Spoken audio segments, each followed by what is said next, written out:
Hello tout le monde, c'est Parandar, on se retrouve aujourd'hui pour une toute nouvelle vidéo sur ce speed building, je me suis un peu embrouillé, sur ce speed building d'un HDV8 Rush, donc c'est un vraiment super HDV8 franchement, adapté d'un HDV10, dans le même style on va dire.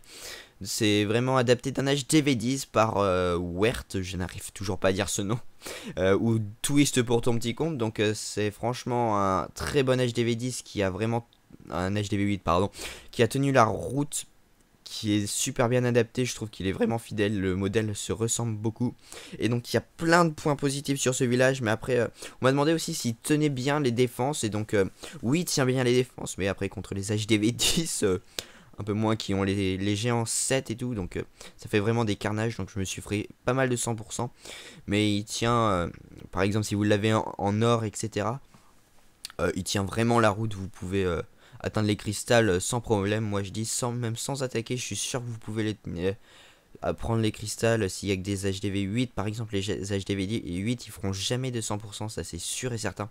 Un HDV 8 ne fera jamais un 100%, peut-être un full dragon je ne sais pas, mais avec il ne fera jamais de 100%, ça j'en suis presque sûr.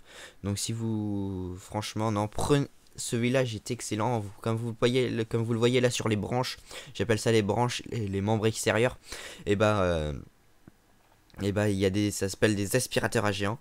Donc en fait il y a les canons qui attirent, et en fait au milieu là où vous voyez il y a deux trous, il y a des espaces, je mettrai des bombes géantes et des sauteurs, j'appelle ça des sauteurs, les ressorts là, et donc ça expulsera les géants, et donc ça va faire ça va en faire moins, et donc il y a pas mal de pièges comme ça. Après il y a il y a plein de principes qui sont bien faits dedans. Donc ensuite il prend vraiment beaucoup de place, comme vous pouvez le voir, mais il n'y a pas, on peut mettre enfin on peut pas prendre beaucoup de place pour le faire, donc il est vraiment bien équilibré. Le château de clan est centré, la réserve d'élection noire aussi, et ensuite l'HDV est centré, mais il y a plein de trucs comme ça qui font que c'est un bon village. Ouais, mais après comme je le répète, un HDV10 pourra vous attaquer, il pourra vous faire un 100%, ça n'a pas de doute, je m'en suis pris plusieurs.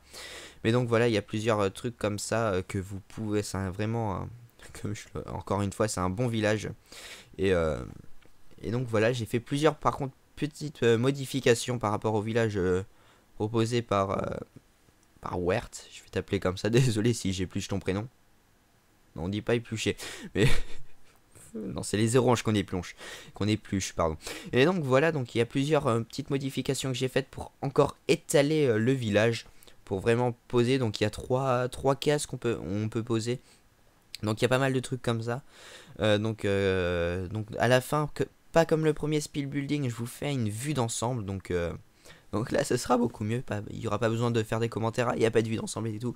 Donc, donc ce sera beaucoup mieux, et j'espère que ce village vous plaira, qu'il vous servira à bien rusher. Donc voilà, donc il peut aussi servir en GDC. Bon, je le conseille pas trop parce que je conseille plutôt le premier speed building.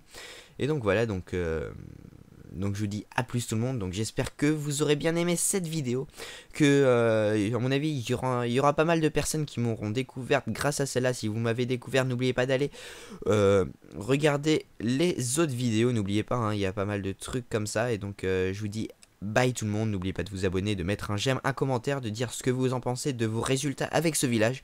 Donc je vous dis bye tout le monde, allez, à plus.